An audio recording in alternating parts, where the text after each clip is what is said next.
Magulay, almusal muna tayo, no? Pang-apat na araw na ni Lolo. Apat na araw.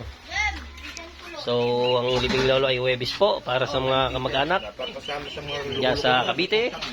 Dahil mga pisang bagong dating. Ang aming engineer. Kayo magpapagawa ng bahay. Ito, walang flood control dito. Ayan. Sigurado to, 100% solid. Yan. Yan, ito ang mga pinsan. Pahapiyaw na to, pahapiyaw. Kain tayo mga gulay. At gulay ang ulam. Nakasama ko dyan. Siyempre. Isama ko sila kayo. Ano, kain, kain. Bala-bala yung sasabi ko. Tayo, good morning, good morning. Kami mag-almusal lang. Punta kayo, Richie. Punta kayo ng... Apat na araw na ni Lolo.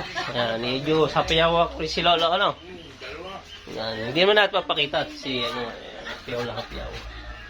Aking pangapisan yan. Nanay. Kita. Ito po ang pang-apat na araw na burol ni Lolo. Yan, kami kakain muna. Muna, bye-bye.